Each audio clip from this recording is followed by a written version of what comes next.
நம்முடைய தாய் தந்தையாகிய கடவுளாலும் நம் ஆண்டவர் இயேசு கிறிஸ்துவினாலும் நம் அனைவருக்கும் அருளும் அமைதியும் உண்டாயிருக்கனவாக. ஆமேன். கண்களை மூடி ஆண்டவரை நோக்கி வேண்டிக் கொள்வோம். எல்லா அருளுக்கும் ஆசீர்வாதத்தும் ஊற்றாயிருக்கிற எங்கள் அன்பின் நல்ல கடவுளே, இந்த அருமையான மாதத்தின் முதல் ஞாயிற்றுக்கிழமையிலே உடைய பிள்ளைகளாகி நாங்கள் ஒன்று கூடி வந்து உம்மை தொழுது கொள்ளும்படியாக ஆண்டவர் எங்களுக்கு பாராட்டி இருக்கிற தயவுக்காக நன்றி செலுத்துகிறோம். இப்பொழுதும் திருமறையின் வழியாக நீர் எங்களுக்கு சொல்ல வருகின்ற நற்செய்தி நாங்கள் கேட்கவும் அதை விளங்கிக் கொள்ளவும் அதை நாங்கள் காத்து கொள்ளவும் அதன்படி வாழவும் நம்முடைய ஆவியானவர் வழியாக எனக்கு ஆற்றல் அளிப்பீராக. இயேசுவின் மூலம் வேண்டுதல் செய்கிறோம் அன்பின் நல்ல கடவுளே. ஆமேன். கிறிஸ்து உயிர்த்தெழுந்த திருநாளுக்கு பின்வரும் 5ஆம் ஞாயிறு என்று சொல்லப்படுகின்ற இந்த நாளிலே படித்து சிந்திக்கும்படியாக முன்குறிக்கப்பட்டுள்ள நற்செய்தி பகுதி தூய யோவான் எழுதிய நற்செய்தி நூல் 17ஆம் பிரிவு திருவசனங்கள் 1 தொடங்கி 11 வரை அடங்கிய திருவசனங்களை படிக்க அனைவரும் எழுந்து நின்று கவனமாய் கேட்போம். இவ்வாறு பேசிய பின் இயேசு வானத்தை அண்ணாந்து பார்த்து வேண்டியது, தந்தையே, நேரம் வந்துவிட்டது. மகன் உம்மை மாட்சிப்படுத்துமாறு நீர் மகனை மாட்சிப்படுத்தும். ஏனெனில் நீர் அவரிடம் ஒப்படைத்தவர்கள் அனைவருக்கும் அவர் நிலைவாழ்வை அருளுமாறு மனிதர் அனைவர் மீதும் அவருக்கு அதிகாரம் அளித்துள்ளீர்.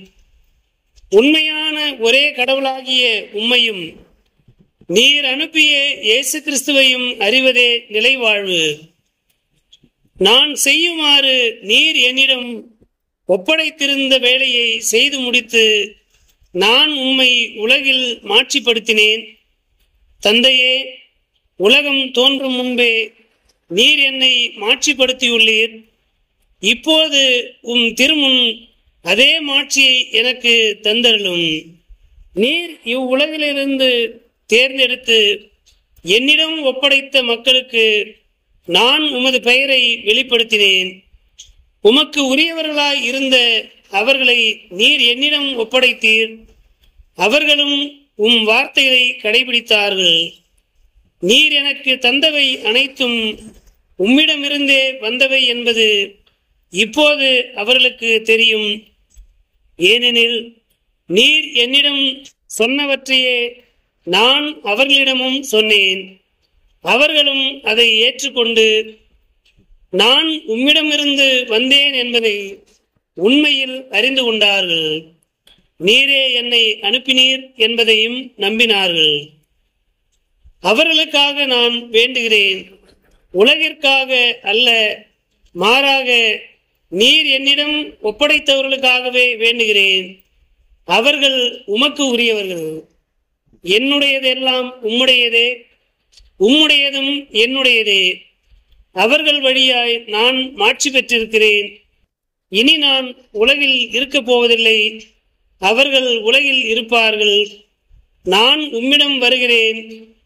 தூய தந்தையே, நாம் ஒன்றாய் இருப்பது போல் அவர்களும் ஒன்றாய் இருக்கும்படி நீர் எனக்கு அளித்த பெயரின் ஆற்றலால் அவர்களை காத்தருளும் என்பவைகளே. வேதத்துக்காக தோத்திரம்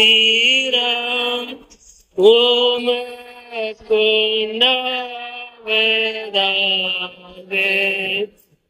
செய்வீக வார்த்தையினால் எல்லோரும் பக்தியாக ஆராய்ந்து பார்த்து சேவித்து கை கொள்ளவே கண்டாட்சித்து நல்லாவியை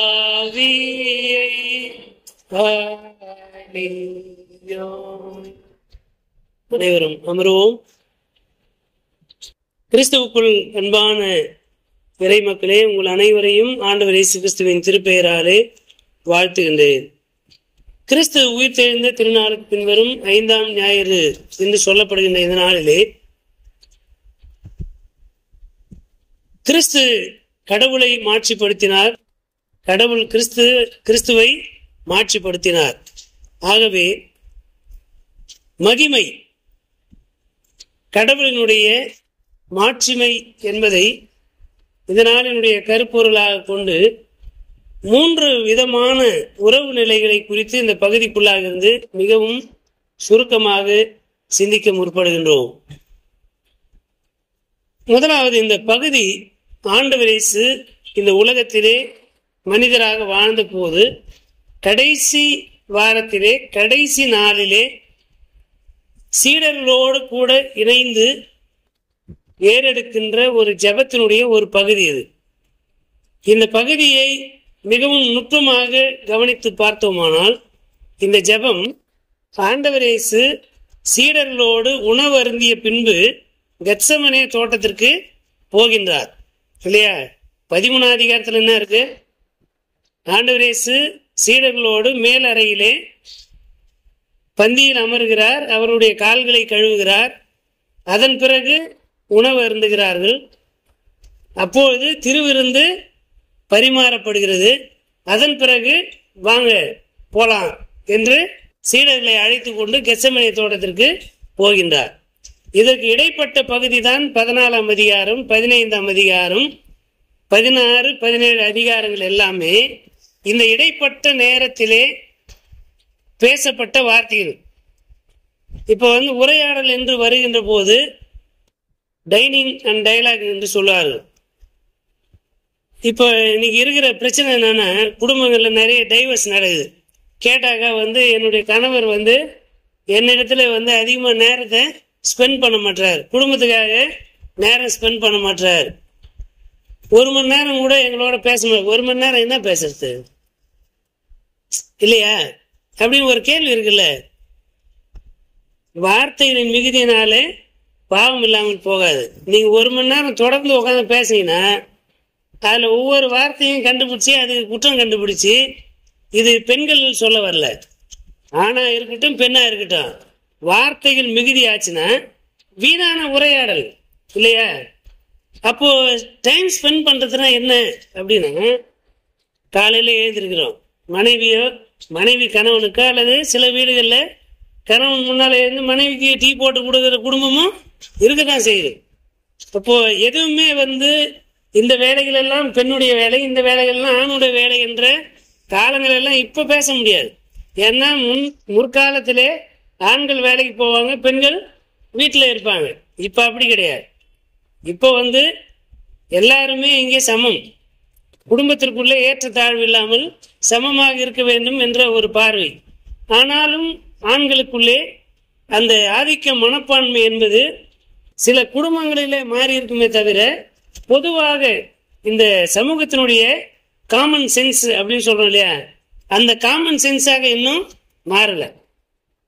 மனைவி தான் கணவனுக்கு பணிவிடை செய்யணும், முதுகு தேய்க்கணும், இல்லை சோப்பு போடணும், இல்லை டீ போட்டு கொடுக்கணும், சோறாகணும், இது எல்லாமே மனைவிதான் கணவனுக்கு செய்ய வேண்டும் என்று காலங்காலமாக போதிக்கப்பட்டிருப்பதாலே கணவன் மனைவிக்கு இந்த வேலையெல்லாம் செய்தா தெய்வ குத்தம் நினைக்கிற இந்த சமூகம் இன்னும் மாறல இல்லையா? இப்படிப்பட்ட நிலையிலே மனைவி குடும்பத்திலே நேரத்தை செலவிடுதல் என்பது என்ன அப்படின்னா, காலையில எழுந்திருங்க, டீ குடிங்க அப்படின்னு சொல்றது ஒரு உரையாடல். பேசாமலே இருந்தா அங்கே உறவுகள் மிகவும் பெரிய இடைவெளி ஆயிடும். சின்ன சின்ன உரையாடல்கள் அதுதான் உறவுகளை மேம்படுத்த. நீங்க தனியா ஒரு மணி நேரம் எடுத்து உட்காந்துலாம் பேசினா அப்படி ஒன்று என்ன பேசிடுவோம்னு நினைக்கிறீங்க? ஒன்று நான் பேசினா ஐயரம்மாட்ட போய் கோயிலில் இருக்கிற பிரச்சனையை பேசியிருப்பேன், இல்லை ஐயரம்மா என்கிட்ட பேசுறதா பள்ளிக்கூடத்தில் இருக்கிற சிக்கல்கள் பிரச்சனை நல்லது கெட்டதை பேசணும். அது நல்லது இருக்கும் கெட்டது இருக்கும். மொத்தத்தில் அங்கே என்ன நடக்குன்னா வீணான கதைகள் தான் அதிகமாக இருக்கு. அவர்கள் பணியை செய்கிறார்கள், நான் என்னுடைய பணியை செய்கிறேன். இதற்கு மிஞ்சின பேச்சு எதுவாக இருந்தாலும் யாரையோ ஒருவரை ஹிட் பண்ணுவோம், யாரையோ ஒருத்தரை பிளேம் பண்ணுவோம். இப்படிப்பட்ட உரையாடல்களாக தான் அது இருக்க முடியும்.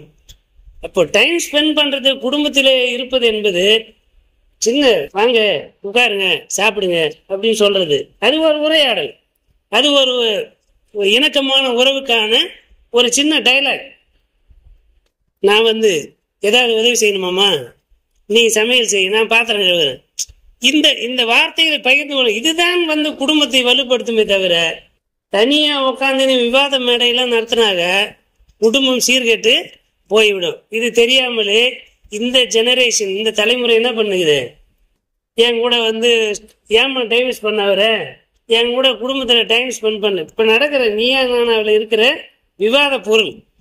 இப்போ ஏன் நீங்கள் டைவர்ஸ் பண்ண ஒரு குடும்பம், அதாவது ஒரு கூட்டம், இன்னொரு பக்கம் குடும்பத்தை எப்படி நடத்த வேண்டும் என்கின்ற முதிர்ச்சியை பெற்றுக்கொண்ட இன்னொரு கம்யூனிட்டி உட்காந்து பேசினா இவ்வளோதான் பிரச்சனை. என் கூட உட்காந்து டீ குடிக்கல, என் கூட உட்காந்து சாப்பிடல, என் கூட டைம் ஸ்பெண்ட்ல, பேசுறதுக்கு நேரம் எடுத்துக்கல, இப்படி பிரிந்து போகின்ற குடும்பங்களே இருக்கணும். இதுதான் கிடைத்த வாய்ப்புன்னு குடும்பங்களை பிரிக்கின்ற ஒரு கூட்டமும் செயல்பட்டு கொண்டிருக்கிறது. கணவனுக்கு எதிராக மனைவியையும், மனைவிக்கு எதிராக கணவனை திருப்பி விடுகின்ற ஒரு தீய ஆவி இந்த சமூகத்திலே செயலாற்றி கொண்டுதான் இருக்கிறது. இப்படிப்பட்ட நிலையிலே இந்த நற்செய்தி பகுதி நமக்கு சொல்லுகின்ற முதல்ல செய்தி என்னன்னா, ஆண்டவர் இயேசு இந்த பகுதிக்குள்ளாக 3 செயல் இருக்கிறது. ஒன்று, interpersonal relationship between God and Christ. கடவுளுக்கும் கிறிஸ்துவுக்கும் இடையிலான உறவு. ஆண்டவர் இயேசு கடவுளுக்கும் தமக்குமான உறவிலே எப்படி இருந்தார் என்றால், தந்தை மகன் என்ற உறவு, பெற்றோர் பிள்ளைகள் என்கின்ற அந்த உறவு. பெற்றோர் பிள்ளை என்ற உறவு என்ன அப்படின்னா, தந்தையே, நீர் எந்த நோக்கத்திற்காக இந்த உலகத்திலே என்னை அனுப்பினீரோ அந்த நோக்கத்தை நான் நிறைவேற்றுகிறேன்.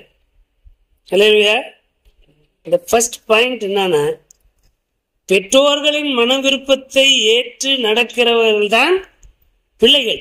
பிள்ளைகள் என்று சொல்லுகின்ற தகுதியுடைய பிள்ளைகள். ஒரு பெற்றோருக்கு பிறந்ததுனாலேயே அவர்கள் பிள்ளைகள் என்ற சுதந்திரத்தை அடைந்து விட முடியாது. ஹெரிட்டேஜ், வாரிசு அப்படின்றது என்ன, என்னுடைய அப்பாவுடைய அந்த பர்சனாலிட்டியை என்னுடைய லைஃப் வந்து வெளிப்படுத்தணும். என்னுடைய வாழ்க்கையின் மூலமாக என் பெற்றோருடைய எண்ணங்களையும் விருப்பங்களையும் நான் நிறைவேற்றினால்தான் எங்கள் அப்பா அம்மாவுக்கு நான் பிள்ளையா இருக்கிறதுக்கு தகுதி. இல்லைன்னா அதனால அப்பா ஒழுக்கமாக இருந்திருப்பாரு, நம்ம ஒழுங்கினமாக இருந்தோன்னா இவதான் ஒரு பிள்ளையா. அவங்க அப்பா எப்படி வந்து எவ்வளோ கஷ்டத்தில் இருந்தாலும் மேன்மகளாக வாழ்ந்துட்டு போனாங்க. அப்படி சொன்னால் நம்முடைய நடத்தைகள் நம்முடைய பெற்றோருக்கு இழிவான பெயரை கொண்டு வந்து சேர்க்கிறது. ஒருவேளை இப்படி இருக்கலாம், அப்பா தாங்க சரியில்லை, இந்த பிள்ளைங்க வந்து ரொம்ப நல்ல பிள்ளைங்க, அப்படி சொல்லுகின்ற ஒரு வாழ்வை வாழ வேண்டும். ஆனால் இங்கே கிறிஸ்துவுக்கும் கடவுளுக்குமான உறவு என்பது கடவுளின் திருவுளத்தை நிறைவேற்றுகின்ற ஆண்டவர். இதற்குள்ளாக, இந்த பகுதிக்குள்ளாக, இந்த செய்திக்குள்ளாக நமக்கு சொல்லப்படுகின்ற செய்தி என்னன்னா, நாம் வேற, ஆண்டவர் இயேசு கிறிஸ்து வேற கிடையாது. அதுதான் கடவுள் நமக்கு கொடுத்திருக்கின்ற உச்சபட்சமான உரிமை. இன்றைய நாளினுடைய திருமுக பகுதி ரோமர் 8ஆம் அதிகாரம் 21 முதல் 26 வசனம் படிச்சு பார்த்தோம்னா அங்க என்ன சொல்லுது, அப்பா பிதாவே என்று அழைக்கத்தக்கதான புத்திர சுவிகாரத்தின் ஆவியை நமக்கு தந்திருக்கிறார். அப்போ நாம் கடவுளின் பிள்ளைகளானால், கடவுளுடைய வாரிசுகள் என்றால், கிறிஸ்துவனுடைய சீடர்கள் என்றால், கிறிஸ்துவின் மனநிலை உடைய பிள்ளைகளாக நாம் இருக்க வேண்டும். அப்போ அவர் என்ன சொல்றாரு, நீர் என்னை அனுப்பின நோக்கத்தை நான் இந்த உலகத்தில் நிறைவேற்ற, நாம் நிறைவேற்றுறோமா? Interpersonal relationship between God and us, நமக்கும் கடவுளுக்குமான அந்த உறவிலே கிறிஸ்துவை போல நாம் இருக்கிறோமா? இரண்டாவது, கடவுள் தம்மை மகிமைப்படுத்தியதாக ஆண்டவர் இயேசு சொல்லுகிறார். வார்த்தையா இருந்தார், மனிதராக இந்த உலகத்திலே வந்தார், அடிமையின் சாயலை எடுத்தார். இந்த உலகத்திலே அவர் வாழ்ந்த காலமெல்லாம் தனக்குன்னு சொந்தமானது எதுவுமே இல்லை. ஆனா என்ன சொல்றாரு, நீர் என்னை மகிமைப்படுத்தினீர் என்று சொல்கிறார். நம்ம எதை மகிமை நம்பின்னு இருக்கிறோம்?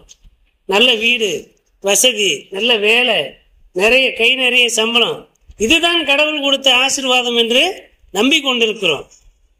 எவ்வளவு பெற்றிருக்கிறோம் என்பதை விட எவ்வளவு நாம் மற்றவர்களுக்காக பயன்படுத்துகிறோம். நமக்கு கொடுக்கப்பட்ட தாளத்தாக இருக்கும், பணமாக இருக்கும், உரிமைகளாக இருக்கும், வாய்ப்புகளாக இருக்கும், ஏதோ ஒன்று மற்றவர்களுக்காக எதை நாம் செயல்படுத்தியிருக்கிறோம்.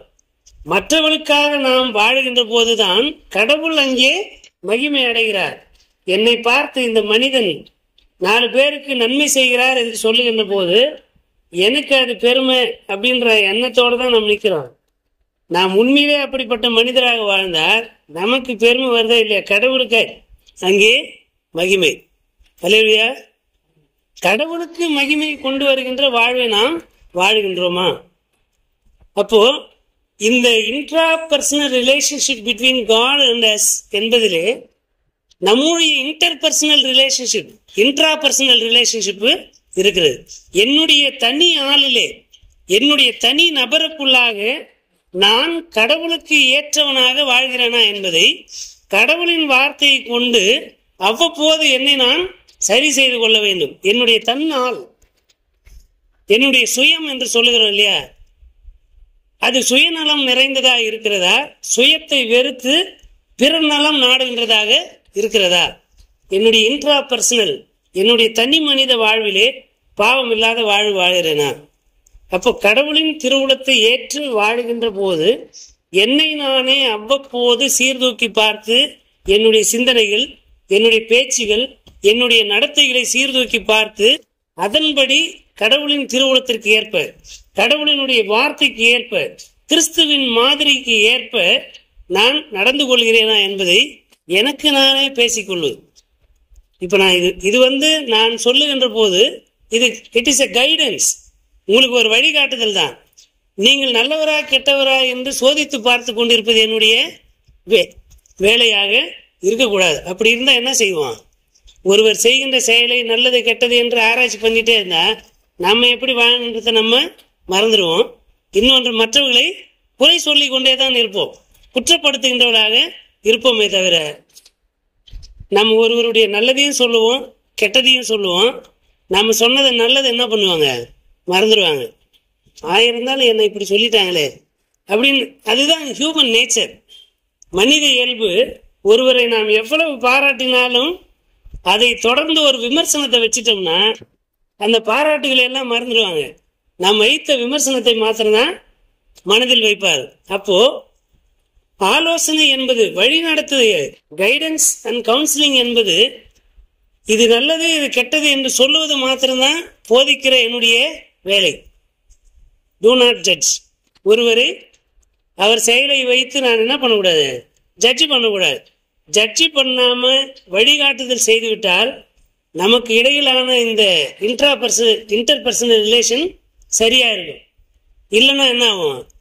என்னுடைய இன்ட்ரா பர்சனல் ரிலேஷன்ஷிப்பும் சரியா இருக்காது, சக மனிதருடனான அந்த உறவும் சரியா இருக்காது. அப்படிப்பட்ட நிலையிலே கிறிஸ்துவனுடைய மாதிரியை நாம் உள்வாங்கி கடைபிடிக்க வேண்டும். இப்போ இந்த நாளுடைய பழைய ஏற்பாட்டு பகுதியை பார்த்தோம்னால் ஏசாயா 55 அதிகாரத்திலே கடவுளுடைய வார்த்தை, கடவுளுடைய திருவுளம் என்ன செய்கிறது? உங்கள் நினைவுகளை பார்க்கல என்னுடைய நினைவுகள் மேலானது.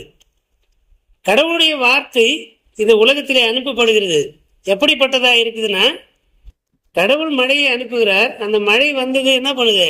பூமியை நனைத்து குளிர்வித்து அதில் புல் பூண்டுகளை விளைய செய்து புசிக்கிறவனுக்கு ஆகாரத்தையும், விதைக்கிறவனுக்கு விதையும், புசிக்கிறவனுக்கு ஆகாரத்தையும் கொடுக்கிறது. எப்படியோ அப்படியே என்னுடைய வாயிலிருந்து வருகிற வார்த்தை இருக்கும் என்று சொல்கிறார். இப்போ கடவுளின் வார்த்தை இந்த உலகத்திலே அனுப்பப்படுகின்ற போது அந்த வார்த்தை அனுப்பப்பட்ட நோக்கம், அதாவது கிறிஸ்து அனுப்பப்பட்ட நோக்கம் நிறைவேறுகிறது.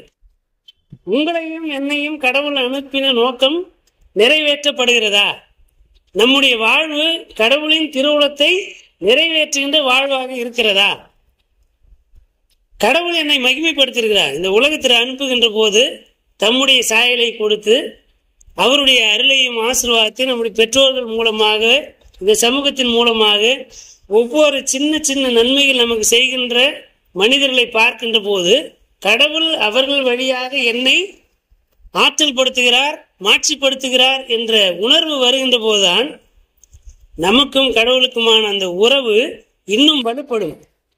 மனிதர் செய்கின்ற நன்மைகளை பார்த்து நாம் மனிதரை மகிமைப்படுத்துகின்ற மனிதர்களாகத்தான் இருக்கிறோம். அது அப்படி அல்ல. கடவுள் தான் அவர்கள் மூலமாக நமக்காக அதை செய்கிறார் என்பதை உணர்ந்து கடவுளை மாட்சிப்படுத்த வேண்டும். அதுதான் நாம் பயன்படுத்த வேண்டிய பகுத்தறிவு.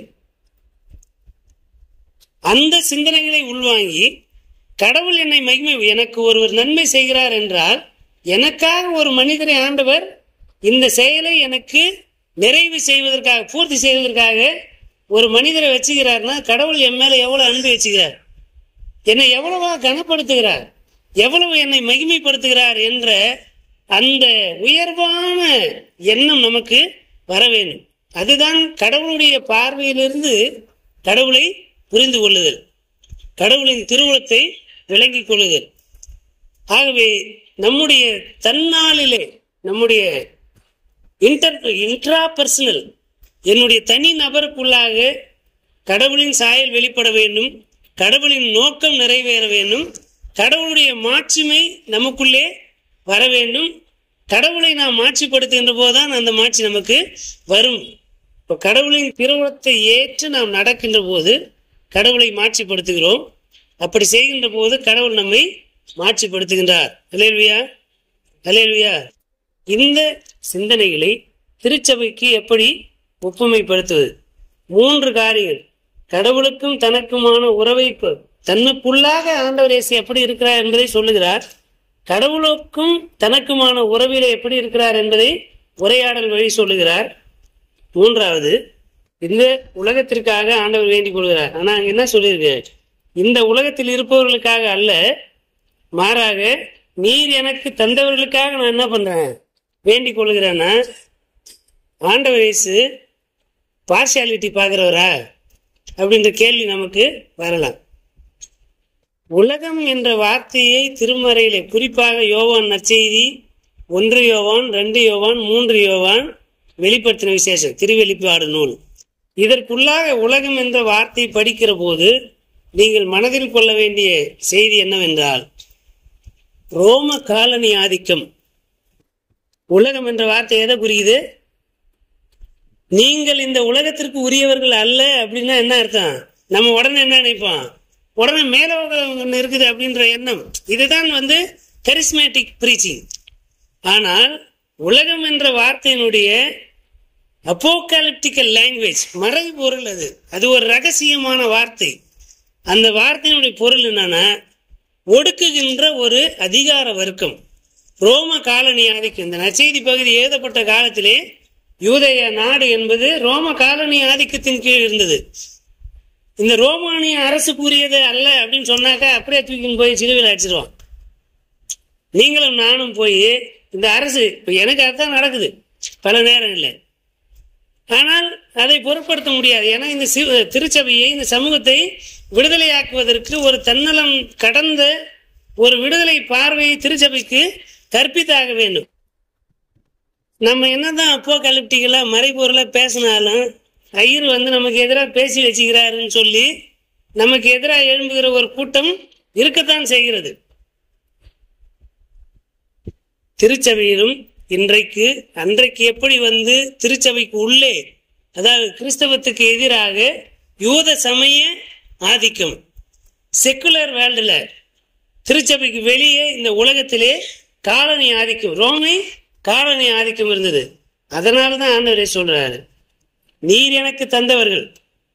அப்படின்னா யாரெல்லாம் கடவுளின் திருவுளம் இன்னதென்பதை அறிந்து கிறிஸ்துவினுடைய வார்த்தைக்கும் கடவுளின் வார்த்தைக்கும் கீழ்ப்படிந்து கிறிஸ்துவின் வழியாக இந்த உலகத்தை மாற்றுருவாக்க செய்வதற்கு கிறிஸ்துவின் மனநிலை உடையவர்களாக தங்களை ஒப்புவிக்கிறார்களோ அவர்கள் எல்லாம் கடவுள் கிறிஸ்துவுக்கு தந்தவர்கள். இன்னைக்கு நம்ம இங்க உட்கார்ந்து இருக்கிறோம் அப்படின்னா கடவுளின் திருவுளத்தை அறிந்து கொள்கிறோம், கடவுளுடைய வார்த்தையை அறிந்து கொள்கிறோம், கடவுள் என்னை மாட்சிப்படுத்தியிருக்கிறார், என்னை ஆசீர்வதித்திருக்கிறார் என்று நம்புகிறோம். கடவுளை மாட்சிப்படுத்துவதற்காக நாம் இந்த இடத்திற்கு வந்திருக்கிறோம். இதை கடந்து சில பேர் கவனிச்சு பார்த்தீங்கன்னு வச்சுங்க, இங்க ஒரு மாஸ் நடக்குது, ஆராதனை நடக்குதுன்னு தெரிஞ்சாலும் இங்க வரும்போது தான் ஆறு நடிப்பான், அங்கிருந்து சும்மா தான் வந்திருப்பான். கோயிலுக்கு நேரம் என்ன பண்றது, ஆறு நடி. இதெல்லாம் ஒரு பிசாசின் செயல்பாடு, ஒரு மத வெறியினுடைய வெளிப்பாடு தான். அதெல்லாம் பொதுவாக என்ன செய்வோம், ஒரு இடத்துல மக்கள் கூடி இருக்கிறாருன்னு ஹாஸ்பிட்டலாண்ட ஹார்ன் அடிக்கக்கூடாது, கோயிலாண்ட ஹார்ன் அடிக்கக்கூடாது, பள்ளிக்கூடத்தாண்ட ஹார்ன் அடிக்கக்கூடாது. இந்த ஒழுக்கம் எல்லாம் இந்த சமூகத்திலே கற்பிக்கப்படுவதில்லை. இதை கடந்து கற்பித்தாலுமே ஒரு மத வெறி இருக்கின்ற போது அதெல்லாம் என்ன பண்ணுவாங்க, மற்றவர்களை குறித்த கரிசனை எல்லாம் அந்த வேலையெல்லாம் எதெல்லாம் செய்யக்கூடாதுன்றமோ அதெல்லாம் செய்வாங்க. இப்படிப்பட்ட நிலைகளிலே திருச்சபைக்கு உள்ளாகவும் காலனி ஆதிக்கம் என்பது இருக்கிறது. நான் தான் எப்பொழுதும் ஆள வேண்டும், வேற யாருமே ஆளக்கூடாது. போஸ்ட் கிராஜுவேட்டு அப்பாயின்மெண்ட்டா என் குடும்பத்துக்கு தான், நீங்களாம் செகண்டரி கிரேடா இருந்துட்டு போங்க. இருக்குதா இல்லையா? காலம் காலமாக செகண்டரி கிரேடாவே தலைமுறையாக இருக்கிற குடும்பங்களும் இருக்கு. காலம் காலமாக போஸ்ட் கிராஜுவேட் அசிஸ்டண்டா இருக்கிற குடும்பங்களும் இருக்கு. இதெல்லாம் பிரிவினை இல்லையா சபையில? இதையெல்லாம் நாம் சிந்திக்க வேண்டும். திருச்சபைக்குள்ளே ஆதிக்கம் செலுத்துகிறவர்கள் உயர்வான அதிகாரம், அதிகபட்ச வருமானம் தருகின்ற வேலை வாய்ப்புகள் எல்லாவற்றையும் தங்களுடைய குடும்பத்துக்கு எடுத்துக்கொண்டு சின்ன சின்ன பொறுப்புகளையும் அல்லது ஒரு பொறுப்பை கொடுத்துட்டு அல்மனாக்கில் போட்டு அதுக்கு உண்டான காசெல்லாம் நீங்கள் தான் என்ன பண்ணணும், செலவு பண்ணிக்கணும். இது எந்த நிர்வாகம் வந்தாலும் சரி. இப்படி பாதிக்கப்படுகின்ற மக்களும் இருக்கத்தான் செய்கிறார்கள். அவர்கள் எல்லாம் உண்மையிலே யார் தெரியுமா? பிரிவினைவாதிகள், திருச்சபையிலே கலகத்தை ஏற்படுத்துகின்றவர்கள். காலங்காலமாக நாங்கள் தான் ஆட்சி செய்யணுன்றதுக்காக திருச்சபைக்குள்ளே கட்சி மனப்பான்மையை திட்டமிட்டு வளர்க்கிறவர்கள். நாமும் அதில் இருக்கிறோம். அப்படிப்பட்ட நிலையிலே ஆண்டவர் இயேசு கடைசியாக ஏறெடுக்கின்ற அந்த ஜெபத் என்னன்னா, அவர்கள் எல்லாரும் ஒன்றாயிருப்பார்களாக. எப்படி ஒன்றாயிருக்கணுமா? நீரும் நானும் ஒன்றாயிருப்பது போல கடவுளும் கிறிஸ்துவும் எப்படி ஒருவருடைய உள்ளத்தை ஒருவர் புரிந்து, கடவுளின் திருவுளத்தை புரிந்து எப்படி ஆண்டவர் இயேசு இருக்கிறாரோ, நாம் அப்படி அதிகாரத்தினருடைய மனதை புரிந்தில்ல. அவர்கள் இன்னைக்கு இருப்பாங்க, நாளைக்கு போயிடுவாங்க. இந்த திருச்சபை ஆண்டவருடையது. அதிகாரத்தில் இருக்கிறவர்களோ, ஆசாரியர்களோ, தலைமை ஆசாரியரோ இங்கே யாருடைய மீட்புக்காகவும் ரத்தம் சிந்தவில்லை. இதை நாம் அறிக்கை செய்ய வேண்டும். ஆகவே நமக்காக ரத்தம் சிந்தின ஆண்டவர் இயேசு கடவுளுடனான உறவில் எப்படி இருந்தாரோ, அந்த ரத்தத்தினாலே மீட்கப்பட்ட நாம் கடவுளோடு கிறிஸ்துவை போன்ற உறவை வளர்த்து கொள்ள வேண்டும். ஆகவே அதிகாரம் செய்கின்றவர்களுக்கு அஞ்சுகின்றவர்களாக அல்ல, அல்லது திருச்சபையிலே அதிகாரத்தை பெறுவதற்காக பிரிவினையை உண்டாக்குகின்ற மக்களாக இருப்பதற்கு அல்ல, கூட்டி சேர்க்கின்றவர்களாக இருக்க வேண்டும் என்பதுதான் ஆண்டவர் இயேசுடைய எண்ணம். இப்பொழுது நாம் ஆண்டவர் இயேசு பரத்துக்கேறின திருநாளுக்குள்ளாக கடந்து வந்திருக்கிறோம். அடுத்த வாரம் என்னது? அடுத்த வாரம் பெந்தகோஸ்தே திருநாள். இந்த வியாழக்கிழமை கிறிஸ்து பரத்துக்கேறின திருநாள். ஆகவே ஆண்டவர் இயேசு உலகத்திலே வாழுகின்ற போது கெத்செமனே தோட்டத்திலே இருந்து ஏறெடுத்த ஜெபம்தான் இந்த ஜெபம். நீங்கள் 1 மணி நேரம் எனக்காக வீட்டிலிருந்து ஜெபிக்க கூடாதான்னு சொன்னார் இல்லையா? சொல்லிட்டு போய் அந்த 1 மணி நேரம் என்ன ஜெபம் பண்ணார்னா இதுதான் பண்ணார். நீர் என்னை மாட்சிப்படுத்துகிறீர். என்ன எப்படின்னா மாட்சிப்படுத்துகிறாரு? சிலுவையிலே அறைவதற்கு ஒப்பு கொடுத்திருக்கின்ற போது ஆண்டவர் இயேசு என்ன ஜெபம் பண்றாரு? நீர் என்னை மாட்சிப்படுத்திருக்கிறீன்னு ஜெபம் பண்றாரு. நம்மளாம் ஒரு சின்ன கஷ்டம் வந்தா உனக்கெல்லாம் கண்ணீர் இருக்குதா சாமின்னு கேட்குற ஆளுங்க இல்லையா?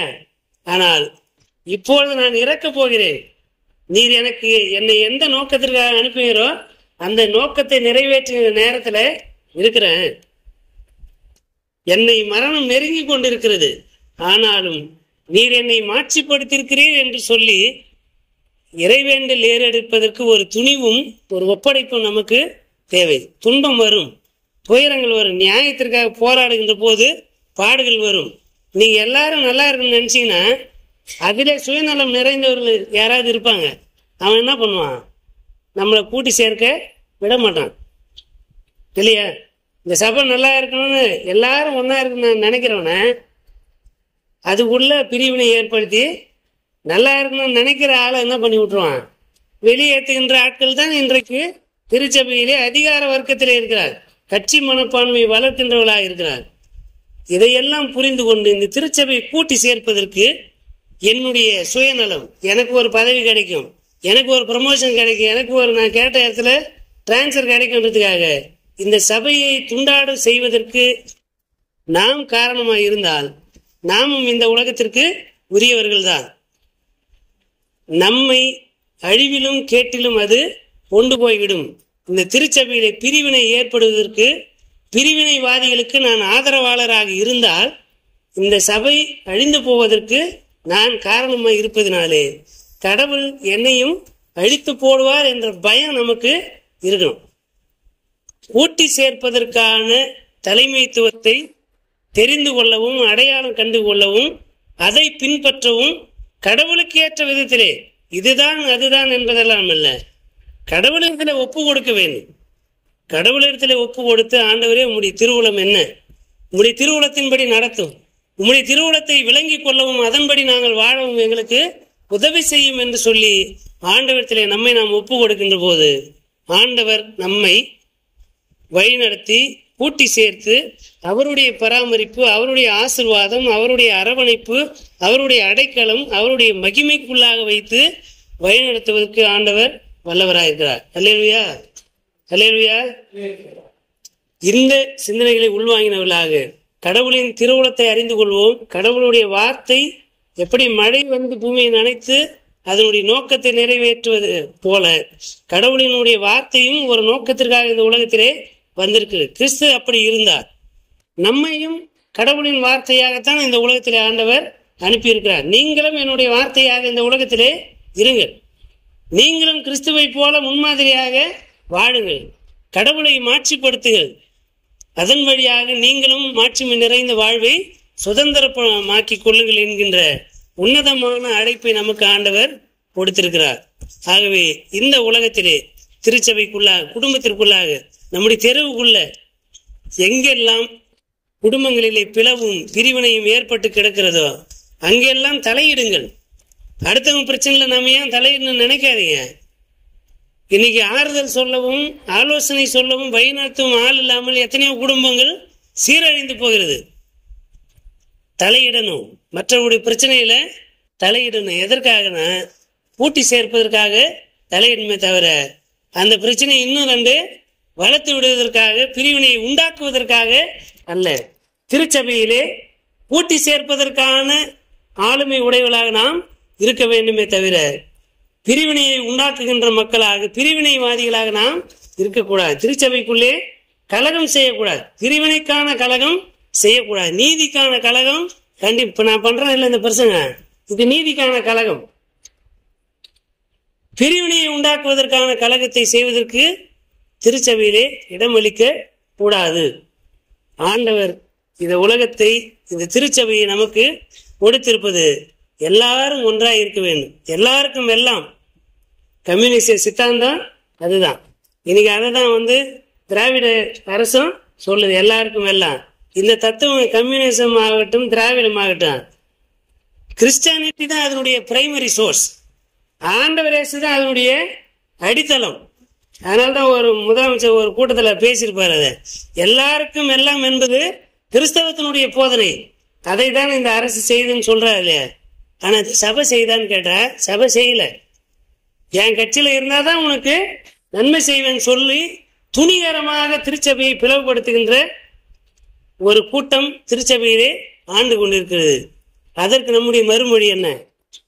பிரசங்கத்தை கேட்போம், அமைதியா போயிடுவோம். இதுக்கெல்லாம் போய் நம்ம பேசியிருந்தா சரி வராது அப்படின்னு நினைச்சோம்னா ஏழை எளிய மக்கள் இந்த திருச்சபையிலே வாழ்வு பெறவும் முடியாது. எல்லாருமே இங்க ஆடியன்ஸா தான் இருக்க முடியும். இந்த இடத்துக்கு வரணும்னா இந்த இடத்துக்கு அடித்தட்டு மக்கள், நான் இருக்கிறேன்னா ஒரு அதிகார வர்க்கம் தான்.